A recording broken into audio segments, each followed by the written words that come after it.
राधे राधे दोस्तों। आज हम सत्यवान और सावित्री की अमर कथा सुनाएंगे। नमस्कार दोस्तों, जय श्री हरि। आज हम सुनेंगे भारतीय संस्कृति की एक ऐसी प्रेरणादायक कथा जिसने प्रेम, निष्ठा और पतिव्रता धर्म का अद्भुत उदाहरण प्रस्तुत किया। यह है माता सावित्री और सत्यवान की अमर कहानी। राजा अस्पति की तपस्या। प्राचीन समय में मध्य देश में राजा अस्पति राज करते थे। उनके पास धन, वैभव और यश की कोई कमी नहीं थी, लेकिन उन्हें संतान सुख प्राप्त नहीं था। राजा और रानी ने वर्षों तक माता सावित्री देवी की कठोर उपासना की। उनकी भक्ति से प्रसन्न होकर देवी प्रकट हुई और वरदान दिया कि उनके घर एक दिव्य कन्या जन्म लेगी। कुछ समय बाद राजा के घर एक सुंदर कन्या का जन्म हुआ। देवी के आशीर्वाद से जन्म लेने के कारण उनका नाम सावित्री रखा गया। सावित्री का विवाह समय बीतता गया और सावित्री बड़ी होकर अत्यंत सुंदर, बुद्धिमान और तेजस्विनी बन गईं। जब विवाह की आयु हुई तो राजा अस्पति ने उनसे योग्य वर चुनने को कहा। सावित्री तीर्थ यात्रा पर निकली और वन में रहने वाले एक राजकुमार सत्यवान को देखा। सत्यवान अत्यंत धर्मात्मा, सत्यवादी और गुणवान थे।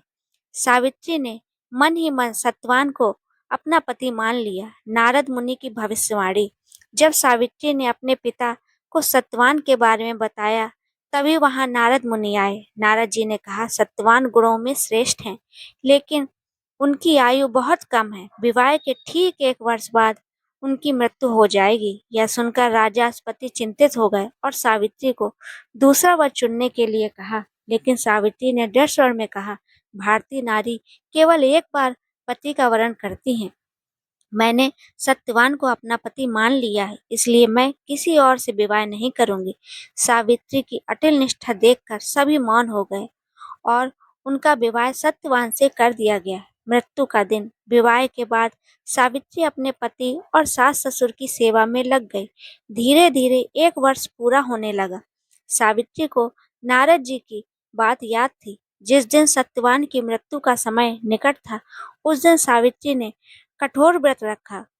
सत्यवान लकड़ियां काटने जंगल जा रहे थे। सावित्री भी उनके साथ चली गई।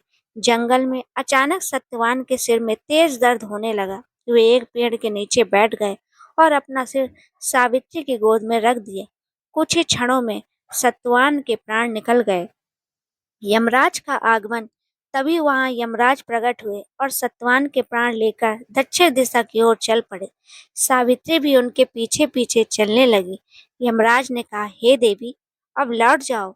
मनुष्य यहाँ तक नहीं आ सकता। लेकिन सावित्री धर्म, सत्य और भक्ति की बातें करते हुए उनके साथ चलती रहीं।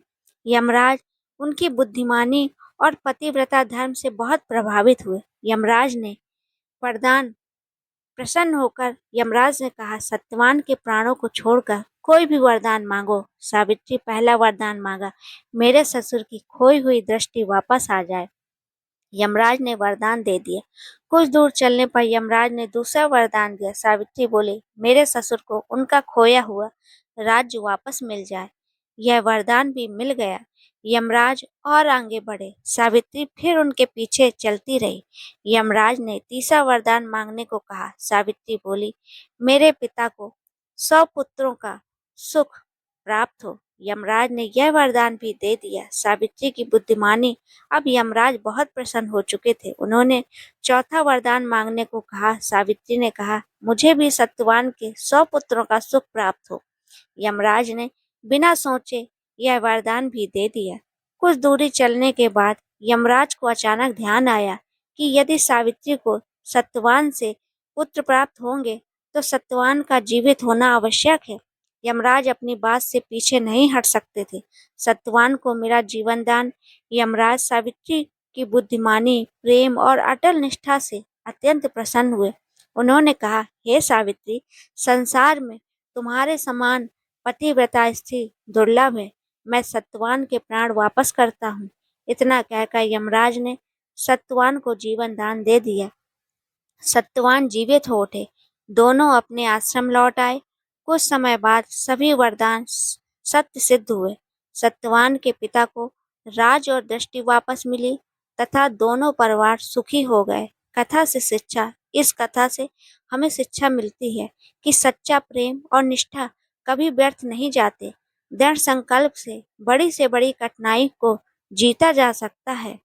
धर्म, सत्य और भक्ति का मार्ग अंततः विजय दिलाता है। इसी कारण आज भी श्रेष्ठ ज्येष्ठ मास की अमावस्या के समय विवाहित महिलाएं वट सावित्री व्रत रखकर माता सावित्री का स्मरण करती हैं।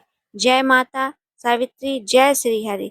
दोस्तों, अगर आपको ये कहानी पसंद आई, ज्ञानवर्धक, please like subscribe my channel.